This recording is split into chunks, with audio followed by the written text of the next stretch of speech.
大家好，我是陈老师，欢迎大家今天参与我们的直播。跟大家好好喝饮料的这画面都进来了哈。那大家晚安哈。那这一个礼拜呀，现在是很多很多的事情啊，但值得我们去关切的。因为其实虽然接近年底啊，我们整个世界的局势啊，却变得越来越符合我们之前预期的比较糟糕的一个状况。这个比较糟糕啊，其实应该算是怎么历史的共业啊，这为什么我们等一下会讲一下。那老师一开始还是要说一下哈，我们这个礼拜六，也就是再过6天，好6天，我们9月30号，我们准时的收官我们的秋季补运法会。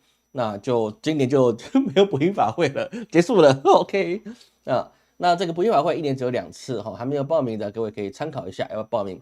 那另外呢，我们的那个八字的基础通识，我们八字的基础通识啊，已经开始做报名啊，各位有兴趣的可以参加我们八字基础通识。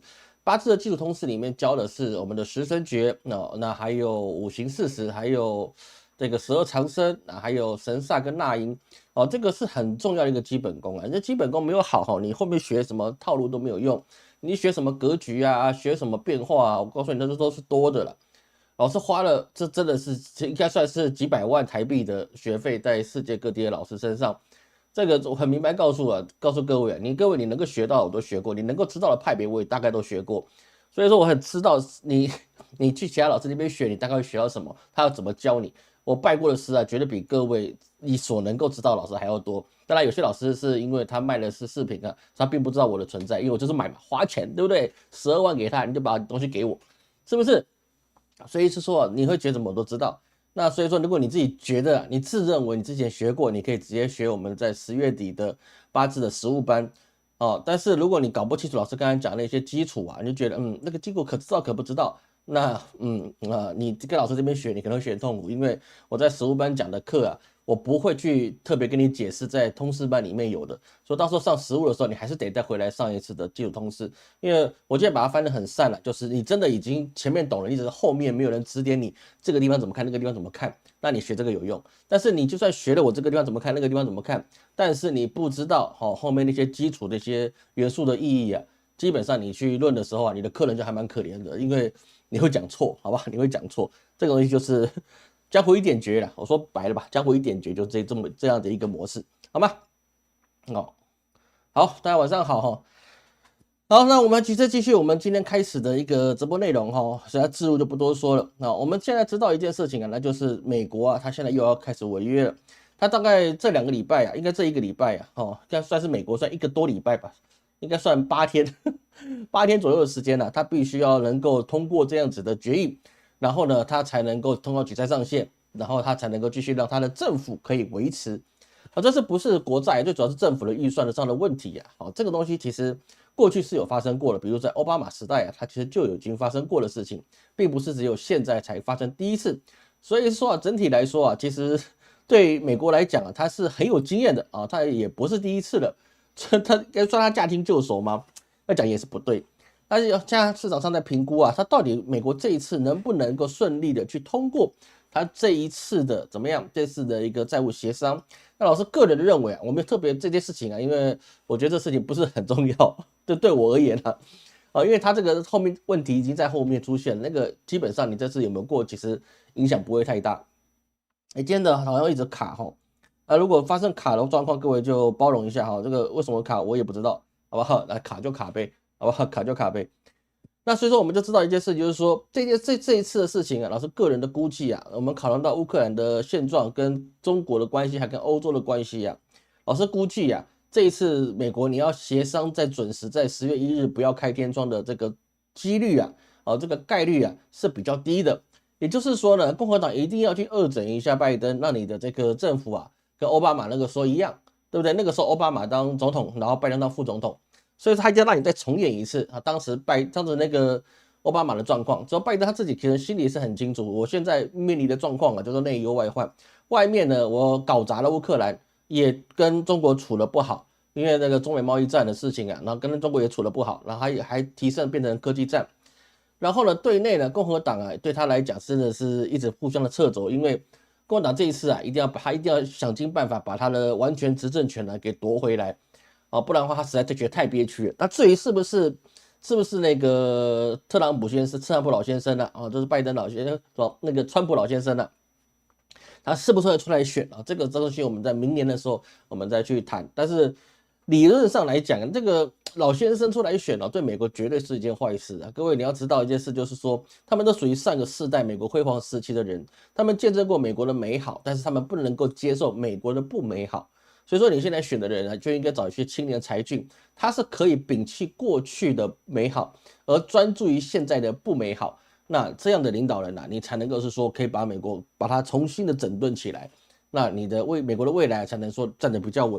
但是如果你是从两个老头那边去选一个比较不老的，或者比较一个不昏聩的，说白了，你特朗普你在选举那一个时候就跟拜登他4年前选举是一样的年岁，说拜登现在有多蛮憨，未来特朗普也就是川普老先生他就会有多蛮憨。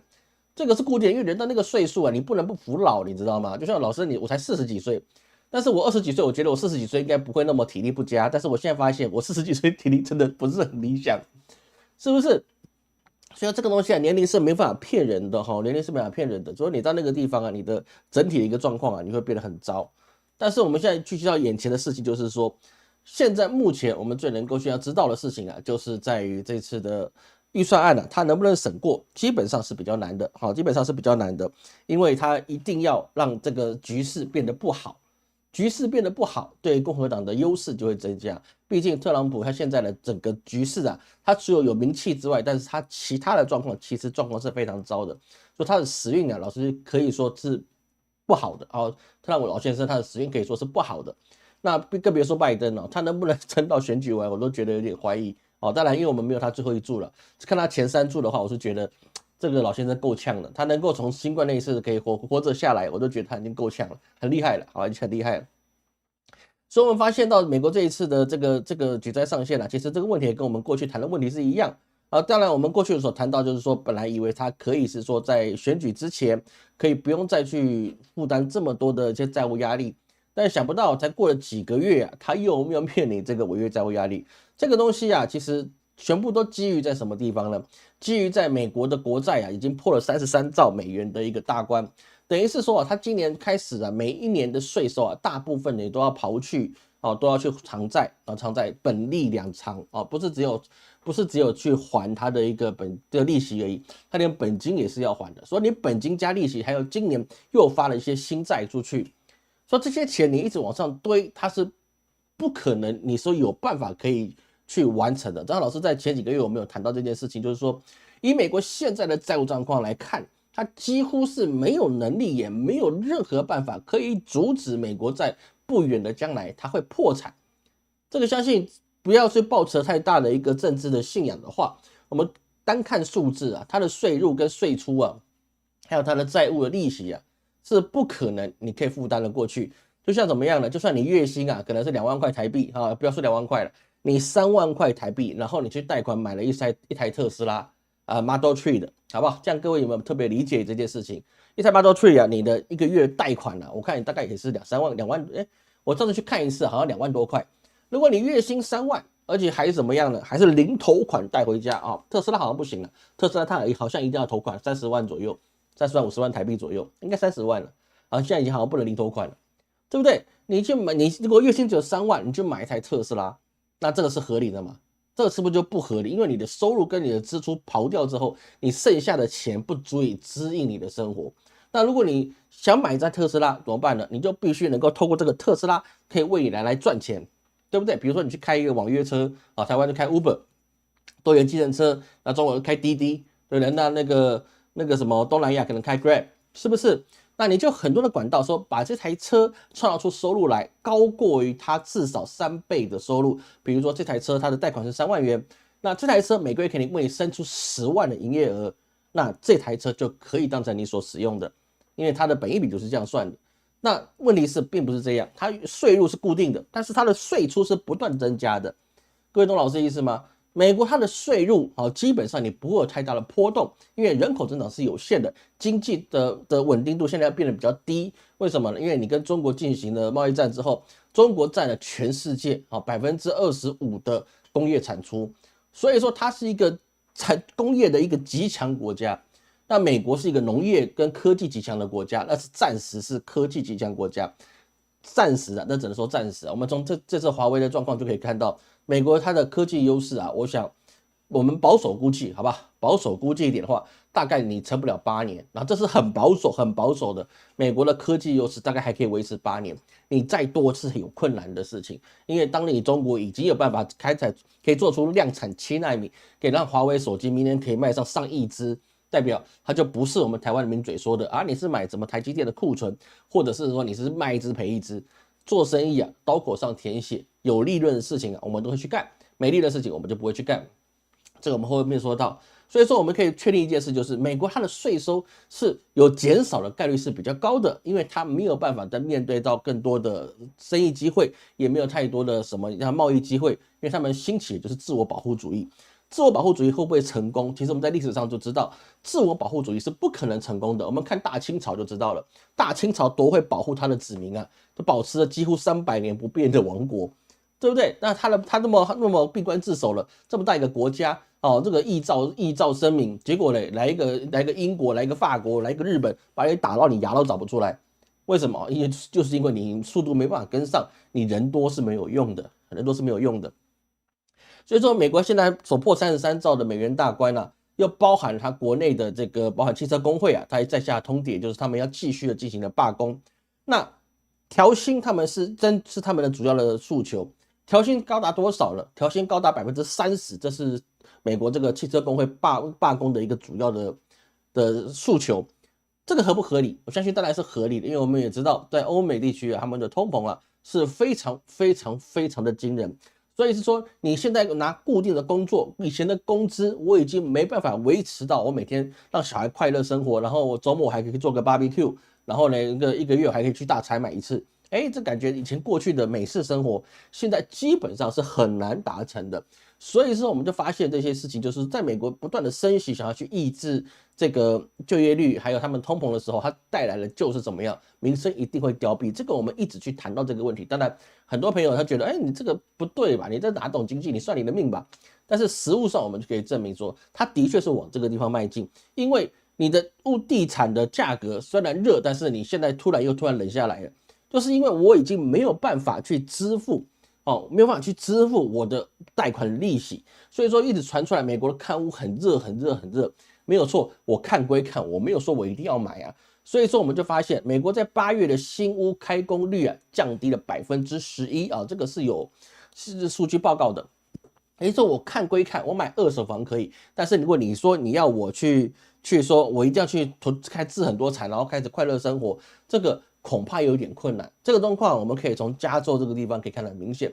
加州啊，它这个地方应该是比较富裕的地方，但是现在的流民就是 homeless， 就是无家可归流浪汉，它是以大量的应该是成倍的一直不断的翻上去。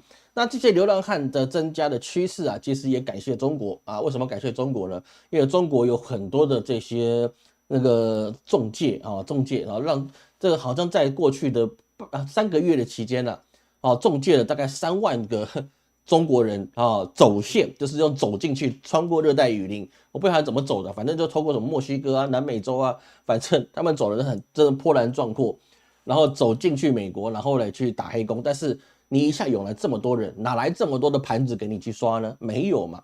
所以是说呢，恶性循环之下，劣币驱逐了良币。那你外来的涌来这么多对美国抱有良好幻想的墨西哥人，这么多的中国人啊，这么多的一些各个地方来的难民，进去抢食状况之下，你的经济已经没有办法提升了。那所以说你的流民就变多，流民变多了，那你的一般的零售跟自然一定会下降。零元购这个东西啊，这个其实为什么一直讲加州？其实不是因为加州特别容易零元购，而是它的政策以及它的一个警力的安排，还有很多的，就是一些难民的一个措施啊，并没有做很好。加州州长虽然是民主党，大概应该是民主党，我应该没说错，但是他非常的无能，所以导致了现在加州整个的环境啊，除了富人区之外啊，少部分的富人区之外，其他地方基本上很多地方都已经不复当年的美好了包含了旧金山之类的那些地方都不复过去的美好。这是为什么？就还是很多的短期的红利史会出现。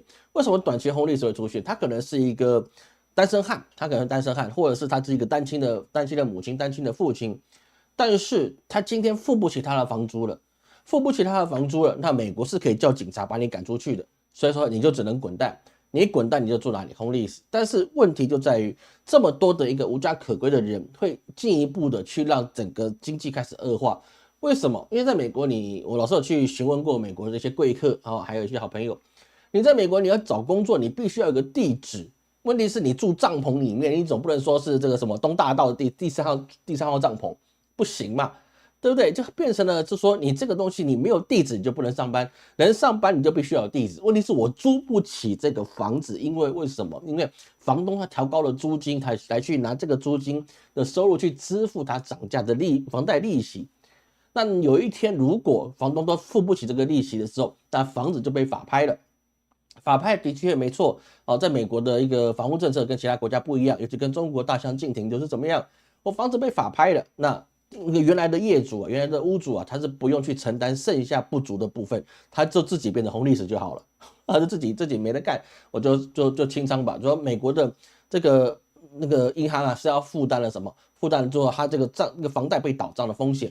所以说，为什么当时的那个次贷风暴这么严重？就是说，房子在银行手上积了这么多的物业，但是卖出去之后，你的价格低很多，我根本就没办法填我这个洞，而且我还不能向这些的百姓、原来的业主、原来贷款人去追索，所以说就变银行自负盈亏。当时说这么多银行会出现问题，就是在于美国这个房贷的一个制度啊，它是保护了业主，但是呢，这个银行啊，他就承担了这些风险。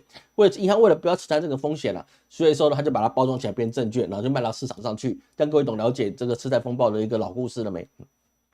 所以在这个状况之下，你的恶性循环就变得越来越严重。但是呢，联准会他看的是什么？他看的是整体的就业率。整体就业率如果还是这么多人都要去找工作，那不行。大家都有工作，大家都花钱，然后那个通膨就会进一步上升。所以说，很多人不明白说为什么美国一定要让失业率增加？因为失业率增加，他们就传统的一个经济的理论就认为，那你的经济就不会这么活络。经济不这么活络，那么你的通膨就会下降，因为就变得通缩了嘛。就是说大家手上钱不乱花了，那商家就不会乱涨价。那所有东西都开始做到冷却的状况，这个是一个传统的想法。但是现在这个状况似乎老师是个算命的，我不能说我很懂经济。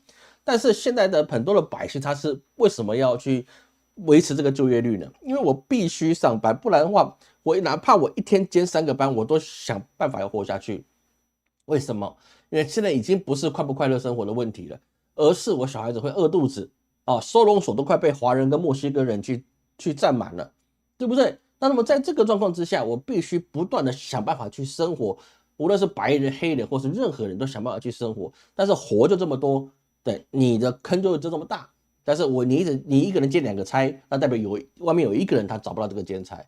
所以在这个状况之下，你的就业率当然会好，因为大家不希望自己沦落到我今天要去当homeless，或者是我今天也必须去领这些食物救济，或者是我必须住进收容所。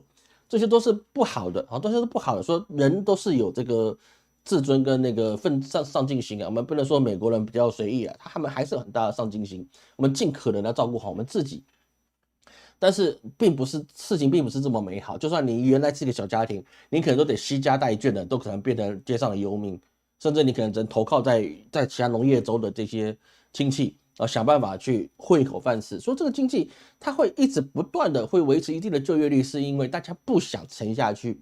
但是按照联准会他们的眼光来看，你就必须要沉下去你不沉下去，你不牺牲你们底端的人，那么这个通膨是没办法解决的。但通膨真的是这个方法吗？当然也不是。其实联准会他们都是世界上最聪明的一个金融精英他们跟世界上最聪明的团体了。问题就是说，美国你建立了这么高的这个关税，而且去禁止了中国这么多的产品进入到美国，那么你百姓就生活成本就变高了。生活成本变高，你当然自然而然你没有办法继续维持你现在的收入的生活，那么你的那个物价当然就会涨。那回到这个汽车工会的问题就是说我一定要涨薪30%，说它涨薪是不是合理的？合理的。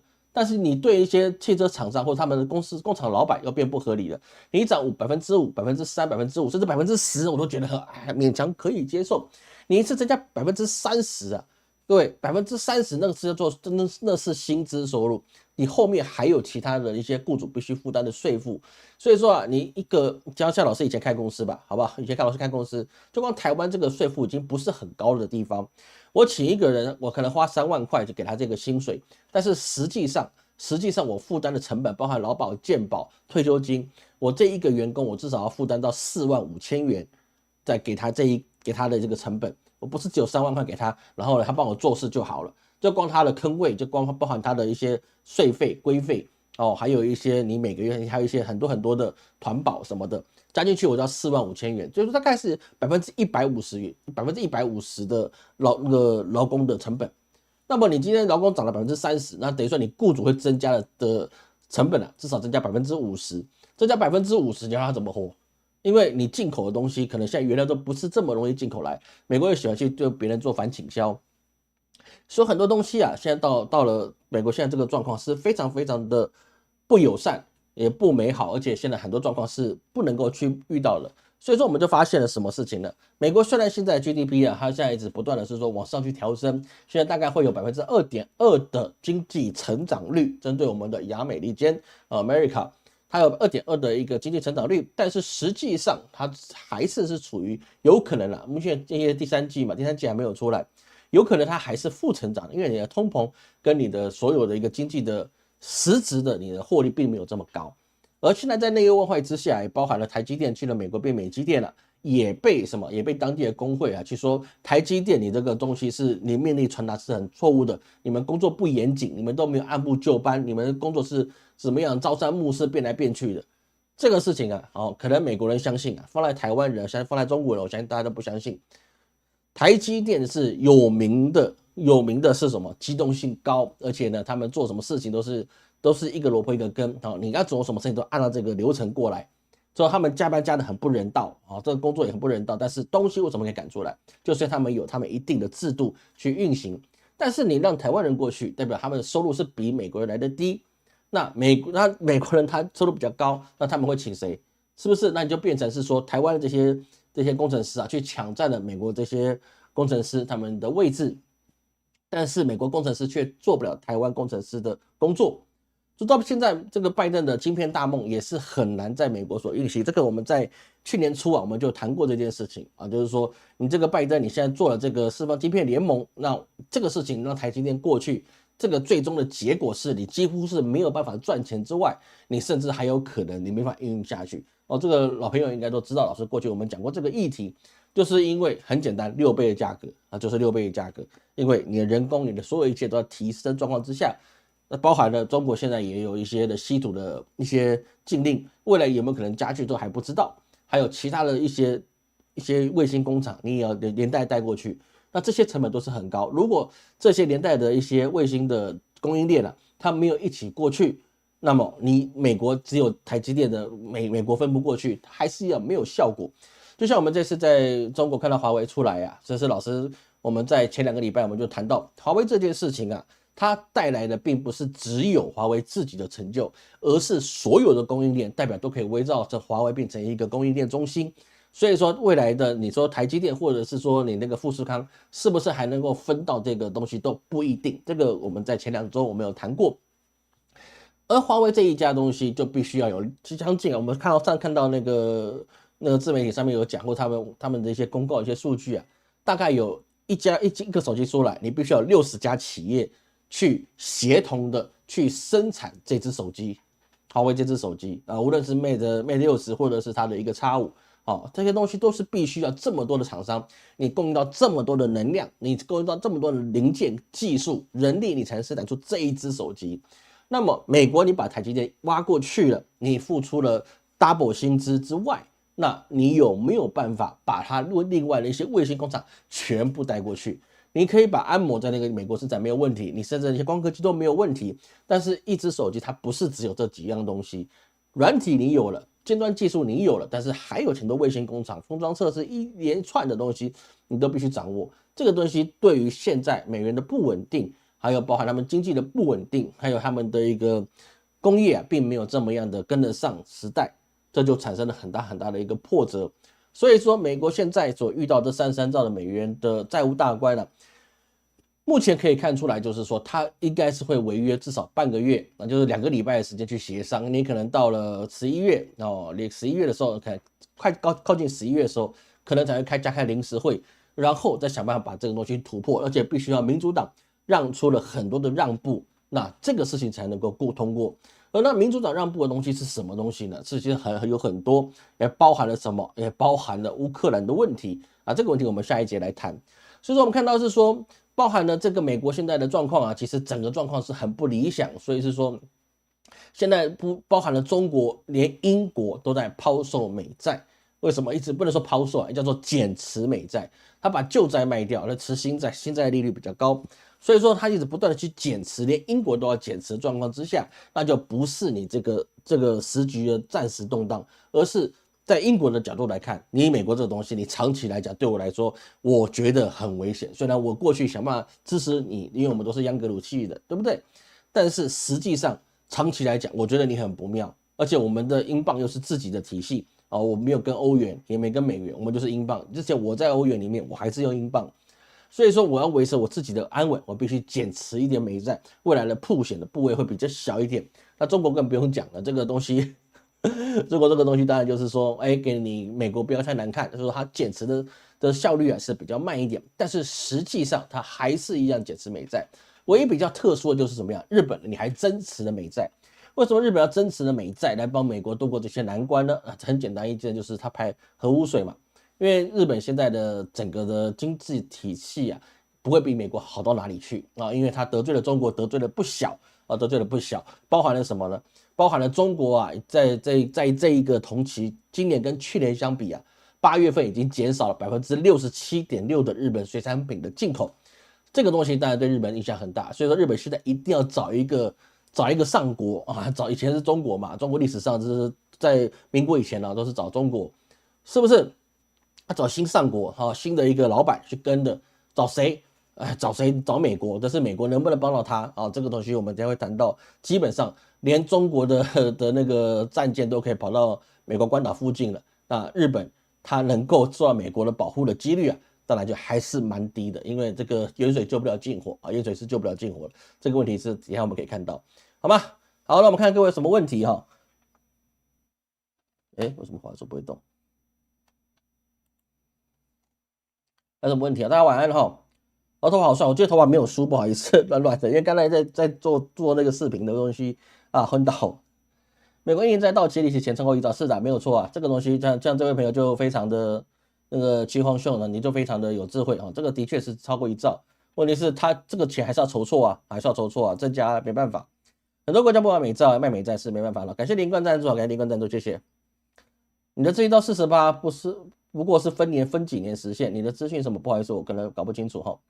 润人，厄瓜多到中南美在过去真的是很神奇。他们这些想要走线的，怀抱一个美国梦的，老师觉得他们很伟大。为什么？人生有梦最重要，你有这个梦想就可以过去。所以老师很多贵客都咨询过老师，老师我现在一个月的月薪啊，加起来也不过2-3万人民币啊，我觉得我应该要去美国，那给小孩子更好的生活。我说2-3万人民币，你还要去美国啊？你在中国当皇帝不好吗？你在中国当皇帝不好吗？你朋友跑去美国当奴才干什么？事实上，各位要知道，那个移民美国啊，就算你拿到绿卡，你能做的事情也不多了。我说真的啦，你的绿卡很难拿了啦，台湾都不好拿了。最好拿绿卡哪个国家？各位你知道吗？亚洲最好拿美国绿卡的叫做越南，你必须是土生土长的越南人，你去拿美国的这个绿卡很容易。现在难了一点了，但是以前是很容易在20年前呢，你是越南人，你下飞机场你就可以拿到绿卡了，下飞机场海关就给你张绿卡，只要你是越南人，然后你再做满5年的移民监，你就可以去考美国人，是不是？那亚洲最容易是越南绝对不是台湾，也不是香港，所以说这真的会去那边的，他们还是他们越南过去是比较有优势的，因为他们赚的不是汇差，他们赚的是这个国力的差距。还是差距，国力还是差距很大，就是现在也是一样，国力差距很大。所以越南人去美国，你可能获利是比较高的，但是你中国在过去开什么玩笑？你玩灭了，你这个别闹了。但是他们后来有没有去不知道，但是他们非常想去，但是连2年了，老师他就问老师，这个今年适不适合去？我说你不适合了，我老师还是不能用自己的看法，挂出来也不合适嘛。那挂出来就是你去那边就是找自己麻烦。当然老师也只能说，这个跟老师想的是一样的，好吧？做专业的时候，老师还是很功利的了，我不会以我自己的想法为主，一定是挂出来了，盘出来了，是怎么样是怎么样，那我也不会哄你，我也不会说什么，反正结果是这样就这样了，好吗？中国对美国找工作干一架哈，美国输不起找工作干一架，美国现在干不过中国了，是真的啦，真的。北美有房贷保险制度，房贷都要买，数据都是政府修改，先告预期，后面再向下调整数据，这是这样子是没有错的哈，这是这样没有错的。美国娇生惯养，这真的是娇生惯养惯了，真的是娇生惯养。这次乌克兰政治会议兵役组，但是很好，好吗？白人去公司只做管理，怎么可能养个工程师让员工管理？这是事实，这也是事实，好吗？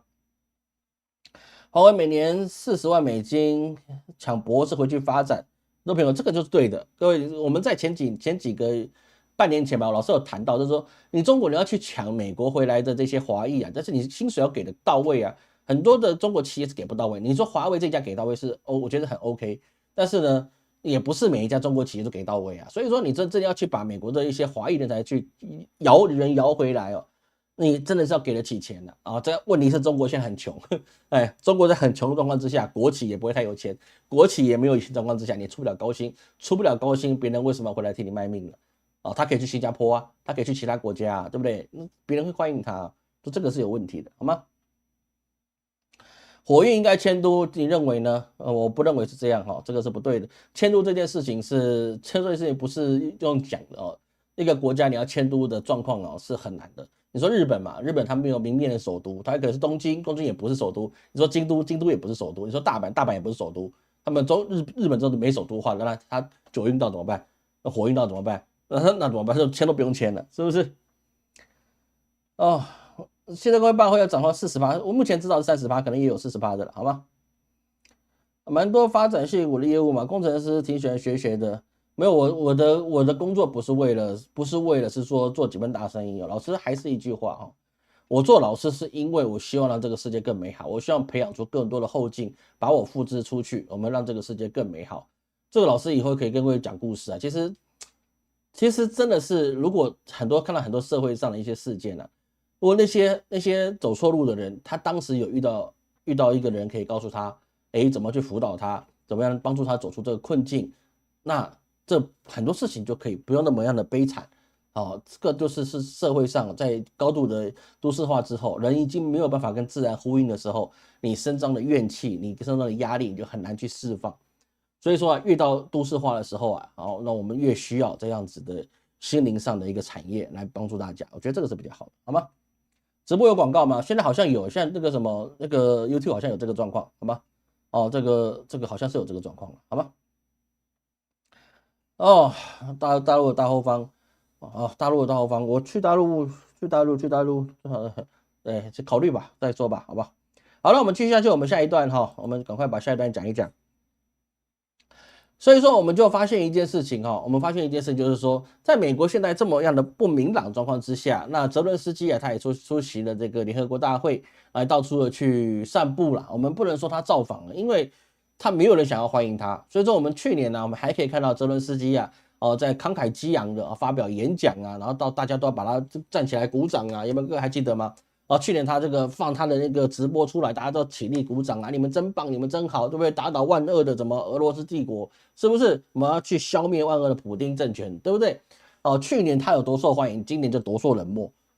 这个其实这个什么呢？我们就必须讲一下这个就是风水轮流转一个人摇摆不落赔股，就是这个是闽南话，就是你嚣张你没有落魄的久这个放在泽伦斯基上面就很现实了。所以说前阵子前2个月还有人说，老师你这样讲不对，你这个根本就舔中的，你这个小粉红，是不是？乌克兰现在的局势大好，不日即将反攻回去，俄罗斯必败。前2个月都还有人留言跟老师讲这句话那我也只能笑笑我觉得你这样认为也是好了既然他会赢，不然你去参加他的军队，你开心纷纷战利品嘛，是不是？可能会打赢吗？不可能的事情我们从战争的第一天开始就跟各位讲，这个乌克兰必败，俄罗斯必胜。这个一开始我们就讲，我们不用去算这个，用一些很有逻辑的想法就可以知道的事情。有学过通识就可以明白这件事情。因为这个事情是一个很直线性的逻辑出现的事情。一个俄罗斯，它有大量的一个粮食，它有它的军工产品，它还有自己的金融体系，我凭什么输给你乌克兰？所以说拖到后面，就如同我们去年年中的时候，我们就说了，这个俄罗斯啊，一定会把北约跟欧盟给拖到你干干的连渣都不剩。现在来看呢，还没剩渣这点不能算完全应验。但今年冬天就可以算渣都不剩了。为什么？因为现在的油价已经涨到了95块美元。老师，这几个月太忙了，你知道吗？忙到我没有去看那个油价，是不是？当时那个86的时候，我想说是不是该进场了？因为我觉得大概今年那个油价也是会很惊人。结果一写完教材，还有一些直播，还有一些咨询，一做完回头一看90几了算了。没这个命啊，是不是？就没买到这个原油，不然买原油那个给它下一个仓做个杠杆，对不对？哎，开玩笑，那比开课还好赚，一天就赚出来了，是不是？这个油价就变成是说，俄罗斯它那边也在动个小手脚啊，包含了你这个中东地区啊，它也没有去配合美国的义务，所以是说你现在大家越缺原油，而且天气越来越冷的时候，北半球的人口的确是比南半球的还要多。那么在这个状况之下，油价它继续往上，有没有可能到跟去年一样到了100多块？这个状况是有机会的这个状况是有机会的。但是与其各位你一直想要关注石油，老师还是跟我们的流年总论讲的是一样的，你关注粮食吧，明年的粮食会很缺乏，好不好？你可能除了中国之外，你可能很多地方都很缺乏粮食。中国是因为它现在就先开始囤粮食了，它现在已经开始确保它的粮食跟能源是可以长期拥有的，而且都签约了。是不是？你说伊朗他会不会去背叛中国？说我现在跟你签了4000亿我都不算，对不对？我油就是不卖给你。你说伊朗敢吗？伊朗不敢。为什么？因为你没有人敢跟他做生意的，你大概就是中国敢跟你做生意的，而且跟他做生意他有好处嘛，对不对？这个中国不会赖账嘛，但是其他国家不一定啊。所以在这个状况之下，我们就发现的是说，油价一直往上的去提升，那也包含了美国刚刚听到了。共和党他一定要在选举前给拜登政府非常难看，就是让他变成整个局面是拜登政府做啥都不行，对不对？吃饭第一名，做啥不行的一个观感。所以说他在这个状况之下，罢工一定跟共和党是比较有关系的，因为他一定要做成对抗的局面嘛。那现在也是在那个美国的众议院的麦肯锡，他也说了一句话，他说我不会再实质的提供给乌克兰金援。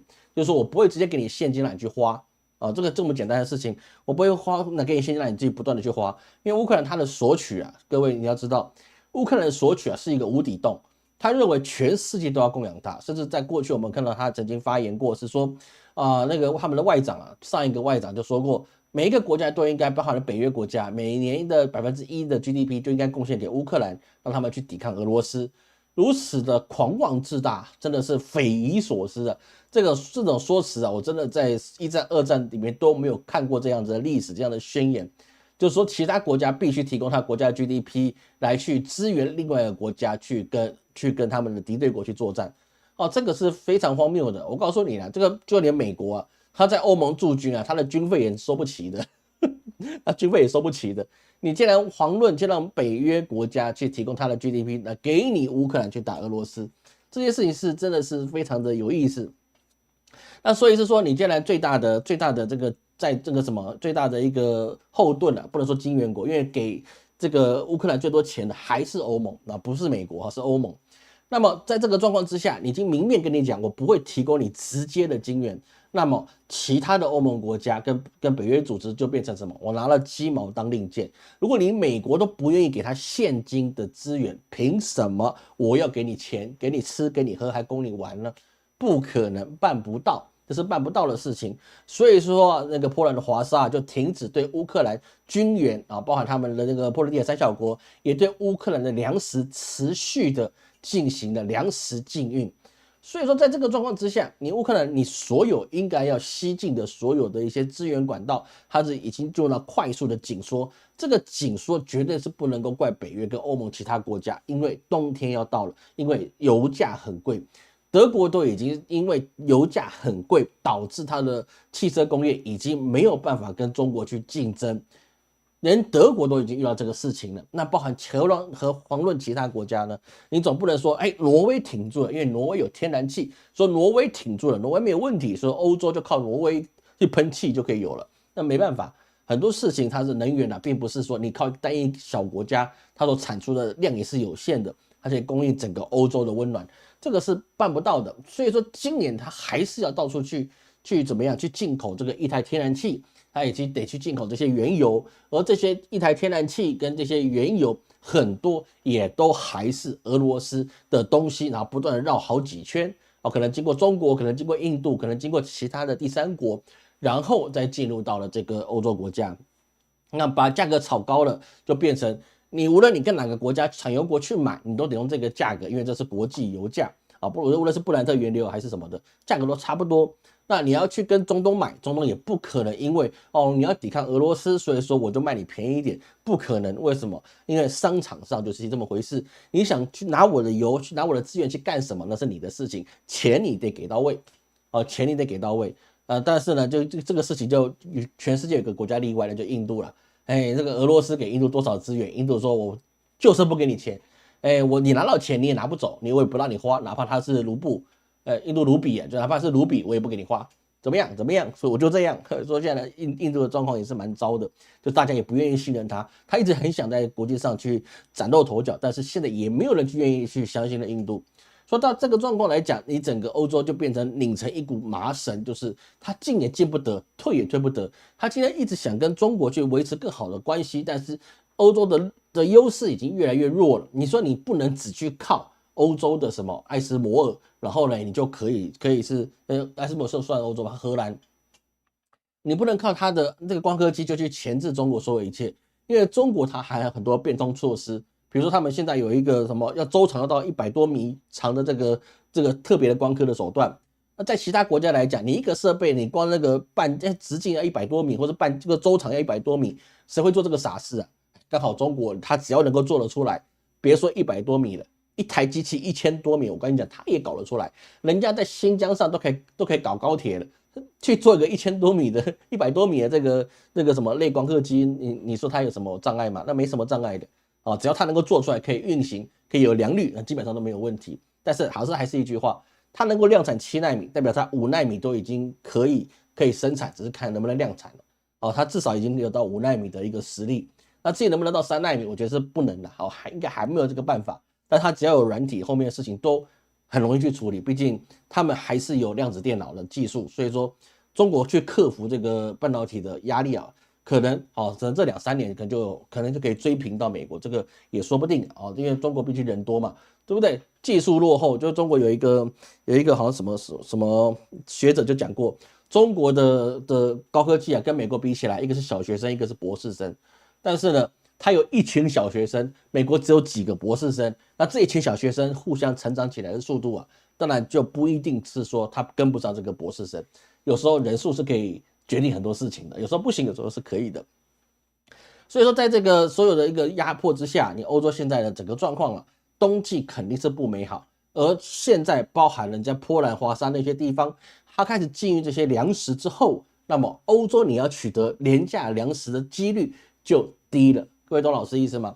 我们刚才谈到的就是那些地方就包围了乌克兰那一边都已经进行了粮食禁运为主，那么也就代表了乌克兰的粮食是不能够很方便的进入到了欧洲的领土上。那么欧洲的粮食够不够自己吃呢？一半够在6-7成是没有问题，但是它还是需要进口粮食。那么你从黑海话，俄罗斯也没有跟你同意那个黑海的粮食的这个运输的协定，是不是也没有？所以说你乌克兰拿了这么多粮食，你又保存不了，那你也没有钱去买武器，你要的武器你也买不到，你加上里面的男丁你也快消耗完了，你佣兵的话你也得有钱嘛，你不然没有钱你佣兵谁要为你卖命对不对？可能台湾人会了，但是其他人可能比较难一点。所以在这个状况之下，你的欧洲状况会随着乌克兰一起进入到了一个比较大的凋零期，那这个事情就会变得比较大的严重。所以泽伦斯基现在去哪里别人不仅是不欢迎他，甚至其实说白了，给他的待遇就跟对待路人可能还差不多。因为你来就是找麻烦，你来就是跟我要钱、要粮食、要资源，粮食他自己有了，就要钱、要资源、要武器，是不是？有这么容易的事情吗？没有。而俄罗斯在现在有没有继续西进推进呢？目前看来是比较少，因为他已经开始用正规军去进驻了，要开始固守阵地。这个我们在今年年初的时候有提过。俄罗斯它最主要是换掉瓦格纳，最主要用意就是在于俄罗斯必须要替换这些佣兵，佣兵只负责进攻，但是正规军负责防守。那你正规军只要能够建立阵地，把那个防线全部建立起来，那么你乌克兰你要反攻，基本上那是非常非常难的，因为基本上俄罗斯占领的地方都变成新国界，它变成新国界，那请问你要越过别人的国界，别人的那个正规军会这么容易会让你去进入吗？而包含了一件事情，就是俄罗斯它用这个时间换取了空间，它不但建立起了防线，它还建立起了补给线。各位懂老师意思吗？大军未动，粮草先行。所以说，今天整个世界的状况啊，在欧美来讲，它是很难再有很好的发展空间。所以是说，我们就看到了什么？我们就看到了这个美国啊跟中国开始进行了会谈啊，就是布林肯就去会见了中国副主席韩正。那这个东西就为了什么呢？就是说大家可以在谈事情了，包含了那个联合国的决议文哦，那个什么7000多决议，我都不好意思，老师刚才没有把它背下来哦，7258还是多少决议有点忘了。哦，所以在这个状况啊，中国现在要的事情是什么？我已经有了做好了准备，俄罗斯已经换得了时间跟空间，现在要他们两个国家要去出牌的时候，要出什么牌？你美国愿意让多少给我们？你愿意跟我们谈多少筹码？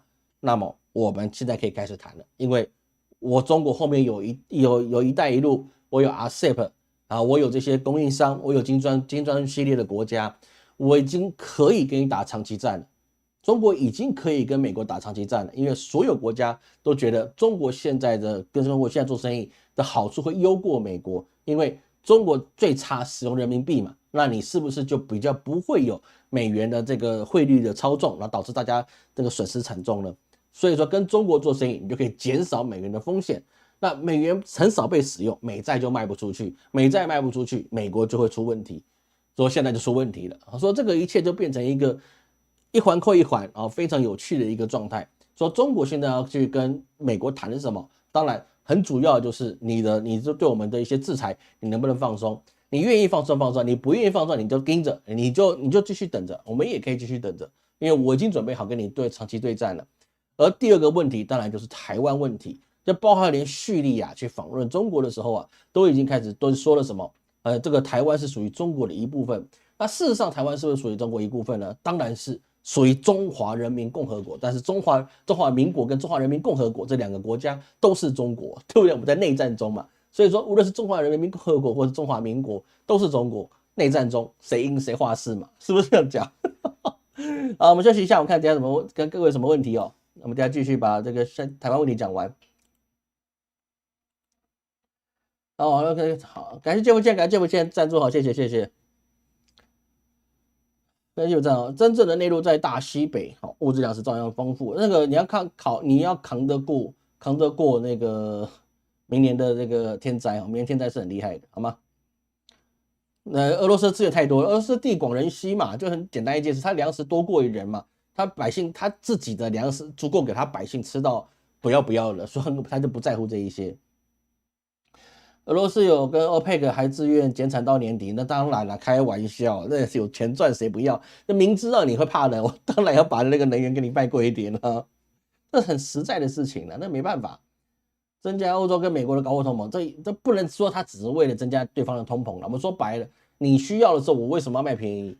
对不对？你这个现在是卖方市场嘛，然后你既然需要，我就卖贵一点啦，我凭什么我卖便宜了？对不对？我当然卖贵一点了，是不是？加拿大总理又给乌克兰钱了啊，但是没有用了，那是美国要求的了。今天我们能不能讲完？可以的，相信老师，我今天可以讲完的，好不好？2025天克地冲啊，每个都有天克地冲的年，老师也有天克地冲的年了啊，不是那一年大家全部人天克地冲。俄罗斯开始用人民币，印度跟印度结算，对啊，所以说大家怕嘛，你怕你跟美国的有关系的国家，或者是你印度这种不讲信用的国家。但这印度不只是不结盟啊，他还不讲信用，但也不是一次不讲信用了。印度人不讲信用的事情啊，真的是现在以前只是部分跟印度做生意的人知道啊，现在是你只要谈到印度啊，大家都知道印度人是没有诚信的啊。其实这个做法不是很好了好吧？一个国家还是需要诚信的感觉，这是比较好，比较好一点，好吗？把整个加拿大体育都不行啊。2758号决议啊，对了，这个对了啊，不好意思，老师真的是这个临时就乱掉了啊，你们真厉害哦，2758号决议啊，对，没错，这个好吗？好，那所以说我们现在进入到最后一节哈，我们最后一节一个讲完，我们一定要把它讲完，好不好？这不讲完是不行的。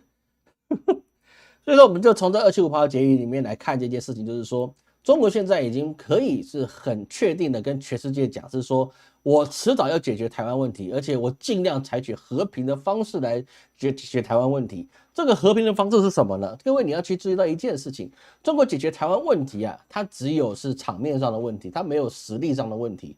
因为现在这个节骨眼真的是对中国是越来越有利的，它对收回台湾真的是天时地利人和都快凑足了。为什么？因为全世界都需要中国来去帮忙的时候，那么中国现在要去收回它号称是它自己的领土，而且又有联合国这个决议文2758号决议。那么请问一下，你既然遵守联合国决议的人，你是联合国的成员，你凭什么去拒绝中国去收回他自己的土地？我们不要说台湾，我们自己中华民国的一个本位思想啊，我们要在很中立的地方去看这个世界。你今天联合国的决议是这个，那他既然按照联合国的决议去收回他自己的土地，请问你谁可以去抵制他？是美国吗？美国已经抵制了。说实在的，中国现在此时此刻今天就开始收台湾，美国能给中国的抵制，其实它的工具是不多的。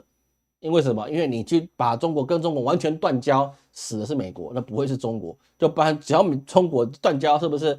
我跟你断交，我就没有理由持有你的美债，我也没有理由持有你的美元，我将抛售美元，同时大量的抛售美债，因为美国大概就挂了，就这么简单。中国持有的美元数量是非常非常惊人的啊，这个也是它可以钳制到其他的美国的一些他们的决策，也是有很大的关系。所以说这个事情很简单的是什么？很简单就是说，现在这个时候，中国已经准备好，它可以随时随地收回台湾，所以它现在的军机啊，都可以一天来100多架次到台湾这边，来去巡航一下，而且靠得非常非常的近，甚至它还可以把上次在美国，还要在在日本那边啊，他去做的这个北海吧，在那个地方啊，北海黄海那个地方去做的演习，他直接给你包围起来啊，很简单，时间就是你今天大家好好讲是可以，你不好好讲，我们就再打一场吧。我们就还好好打一场吧，直接把你包起来了。所以说后来美国跟中国很草率的把那个演习就结束了。为什么？因为大家都知道，我跟你现在打是没有必要的，打起来我们就往死里打，没有是说我们打一半我们就说鸣金收兵我们就算了，要打起来，中美一旦打起来，就大家就是往死里打，那个打到最后出核弹都有可能，因为不是你死就是我亡，那我快亡了，我当然要拉着你一起亡，对不对？那结果就是这样，那非常非常的惨烈。那他们当然是各自的鸣金收兵，各自的回家，那就不需要太去在这个地方争议。那美国当然也会充分的认识到，我现在去干预到台湾问题，对我自己的利益是在哪里？因为刚才我们谈到了乌克兰这个问题，就已经给他们做很好的宣示，就是说台海之战，如果你要去抵制中国，那么中国绝对不会去低头。所以是说，你会在亚洲形塑到第2个乌克兰。这个乌克兰怎么样？即使占领了，可能其他国家还是继续声援，解放军给他退出台湾，或给台湾一个自治区。这个事情，你一旦吃下去的国土，你是不可能吐出来的，那是不可能吐出来的，绝对不可能，不可能，绝对不可能，对不对？所以是说，他一定是会做出一个比较大的一个防卫自己领土的工作。那么，请问一下，这个时候你去其他国家，难道澳洲会派兵过来台湾海峡吗？还是说他在我们的台南登陆呢？还是到我们的云林登陆呢？有可能吗？有很难，因为什么？因为你过来去供应的时候，你可能半路就被中国打掉，或者你宣布了一些外交报复。所以说现在问题就是说，台湾问题如果一旦发生，各国肯定不会再去介入，因为大家没有人去想是说，乌克兰的战役战场上的结果会在他们的家里附近出现，尤其是东协国家。你今天东协国家会不会来声援台湾？我告诉你不会的。为什么？因为他们自成一个体系，他们不愿意让自己的这个东协区域因为台湾问题造成了他们必须说啊，我迫于谁的立场，我要把物资人然后供应台湾，然后台湾去跟中国解放军去大战一场，打巷战、打焦土战、打什么战都一样。今天就算他们自己兵力不来，你也要提供这些资源，就是人道主义什么什么都一样。俄罗斯不就是摆在眼前的吗？你所有资源丢进去，你跟你肉包子打狗有什么样的差别呢？没有差别。你一天打6000多发、1万多发的炮弹打出去啊，我告诉你，要是打金门岛的话，金门岛早就沉了，对不对？那么这个状况之下，你给了乌克兰之后，乌克兰打赢吗？不可能。你给台湾能打赢吗？一样不可能，不可能，这绝对不可能的事情。所以说现在态势很明显，中国已经把军力已经不断的在你家去习惯，我要怎么进军，我要怎么占领，我要怎么去维护好我后面所要占领之后，我要怎么样去恢复这个台湾当地的经济，还有任何一切的政治的制度。这些东西中国都已经在做了，甚至他们高铁这件事情，2035年你要到台湾，那你2030年，那你不可能台湾不是在中国的手掌里面，是不是？所以老师过去我们在一区推背图，我们说2024年的前5年跟后5年，当时多少人不相信，现在多少人在想这个事情是不是会成真？当然不是说老师会成真的，在想这些时间段会不会成真？答案是这个几率是非常高的，因为人家已经把军队派到你家门口了，就跟去年的时间，俄罗斯已经把部队派到乌克兰边境了，这是一样的意思。各位董老师，你这形容吗？我们在之前在看那个2月28之前，2月26、2月25，俄罗斯就已经把部队派到前线了，5万的部队。那当时我们觉得说应该不大可能打，5万太少了，你怎么打？谁知道乌克兰不争气了，5万就把你打趴了，是不是？那也没办法，而且打趴的还不是俄罗斯正规军，打趴的还是你的瓦格纳部队。所以说你这样一直不断的去推进，他已经把你部队已经去准备好在你的国境边缘去练兵，去准备要去进攻了。然后我们再说啊，我们选总统比较重要，我们去联合国谈生成这个事比较重要，都很重要是没有错。但是人家已经兵临城下，那个已经不是说我们军演一阵子他一定会退回去，人家几乎是每一个礼拜甚至每一天都有可能出现在我们家里的周围。如果你今天一个人在家，或是你一家在家，外面一大堆有一代人在去观望你家，拿望远镜照你家，你会不会觉得你家很安全？你会不会觉得说这个人一定有问题？不然他拿望远镜一天到晚看我们家干什么？是不是一天到晚关心我们在干嘛？或者在我们家门口去踢正步啊，去这边喊打喊杀？你会不会觉得是说这个人外面人力有问题？一定会嘛，因为解放军就已经在台湾的门口，他已经不是在台湾海峡中线，他已经在我们的20几海里那个地方，已经在那边了，他准备随时就可以过来了。那么请问他真的要发动出兵的时候，他不用5个小时还可以到台湾本岛，那你要玩什么？你怎么玩？你怎么玩？所以说其他国家也会考虑到这件事情，你要打起来，台湾几乎你没有反应的方法，你也没有抵抗的方法，你最终一定是被消灭的。那么我为什么要去提供你资源？我为什么要提供你支持？我为什么我要替你发声？因为你必败无疑。乌克兰可能还有点悬念，因为它的国土太大了，大到你所有的俄罗斯的军人派进去，你可能还维持不了他们国家的治安。但是台湾不一样啊，台湾小小一个弹丸之地，人口还没有比上海多， GDP 还没有比福建高，那请问人家死你，这是不是一句话的事情？所以说很多人来问老师是说，老师你觉得在谁会当总统？我告诉你，这个对老师来讲，我实在是不是说我对政治很冷感，因为没有意义。这就跟你什么呢？这就跟你小学快毕业了啊，你可能2个月后就要毕业了，然后呢，有人问你，那你支持我们的班长是不是应该连任下一届的班长？有意义吗？你要毕业了，你去管你还会不会当班长？你要不要支持他当个国中1年级的班长？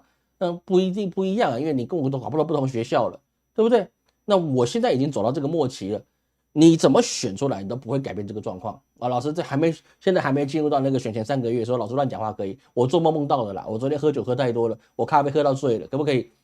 我就说这个东西你已经考虑它已经没有意义了，因为人家已经不去在乎你选出来是谁，因为他在乎是他要的，他不是在乎你得到的。所以这样这个状况，美国也知道。所以说侯友宜他跑去美国的时候，他所受到的美国的礼遇态度是比较好的。为什么？因为他不主张战争，他主张维持现状，他主张这个模棱两可的模式。说这样的人，你是不是比较好控制？他也不会想跟中国靠边站，对不对？所以说在这个状况之下，他就会变成了什么？就会变成了是说他会受欢迎程度比较高，但是他会不会选上？我们还是说，如果只有3个候选人，那我们的赖副总统选上的几率还是最高的。为什么？不为什么，不为什么？这个时候有些事情就是这样。我今天引用我们川普老先生他前年，在他那个5年前，才4年前，他去选总统的时候，不止4年前吧，反正他第一任选总统的时候，他讲了什么？今天就是我在第5大道上面拿枪杀了一个人，我一样可以当选总统。为什么？因为会相信就是会相信，会支持就是会支持，政治跟宗教是一模一样的，贵懂老师的意思吗？政治跟宗教是一模一样的，就像有些人问老师啊，吃素是不是很正常的？那我说释迦牟尼佛他吃荤的，因为三净肉是我不去杀生，不代表别人给我的我不吃，那我吃肉他也吃肉，是不是？世尊他也吃肉，你说你乱讲话。世尊不吃肉的，他绝对是完全的素食的。你在印度你要完全素食啊，你可以这么想，你做不到，因为他们的食物做出来的东西就是荤素合在一起的，咖喱都跟你混在一起，你还想怎么样？比如说尼泊尔，在印度也是一样。所以你当一个宗教变成一个执着的时候，你就发现一件事情，就是说，无论做什么都是正当化的事情，政治也是一样。所以说，赖清德副总统他的基本盘很简单。今天赖清德副总统做了任何事情，哪怕他娶了第8房姨太太，他一样可以当选。如果在只有3个候选人状况之下，原因就是这样，因为他是一个信仰，但是他的格局也比其他2个来得强，其他2个实在太弱了。那这郭台铭还能不能去中总统？我们要到最后4家的副手都出来啊，那个时候我们在意会比较准一点，好吗？所以说，我们看到整体的亚洲局势跟欧美的一个局势，我们就很明白可以知道，现在资源调动的困难会造成全世界百姓的生活上的一个困苦。我讲的没有错，是全世界百姓生活都开始困苦。当百姓开始困苦的时候，请各位你一定要准备好你的第2的社会性技能，还有你一定要准备现金、粮食、干粮。这个是极端重要的事情啊，极端重要的事情，不要再想的是说啊，我们有一天可以恢复成过去一般的和平，甚至是2018年之前的和平，那是不可能的。现在的局势，你只有办法活过这3-5年，你就算胜利者。这个是老师跟各位讲的很现实的事情。这3-5年将会是近代历史上最惨烈、最纠葛的一段时间。历史的10年叫做一瞬间啊，历史的10年叫做一瞬间，100年那就可能在那叫一晃眼，但是一瞬间那就是10年。所以说我们现在其实还有8到10年，5到8年的时间还要去熬，原因就是在这里。所以你要准备好你第2次社会性技能，看清楚你能做什么，不要以为我做一样的事情我会有更好的明天，这是不会有的，好吗？各位看老师的节目，老师不会让你认命，你一定要知道我怎么样跟命去争。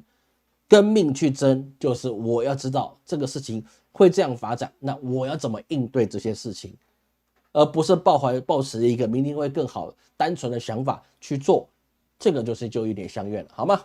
好，感谢各位今天的收看哈。其实我们有人说这个明天具体没什么意义，好吧？感谢各位今天收看。然后最后提醒一下，我们的那个秋季的补运法会会在这个礼拜6啊，就是6天后，我们会准时的收官截止。因为这次参加的朋友比较多，我老师必须要花多一点时间来去准备这些仪器啊，因为你这个补运啊，你要用的设备很多啊，真的是很多，老师就1个人，是不是？那个准备很多啊，好不好？那个尽量老师还是需要一点时间就把它准备好，好吗？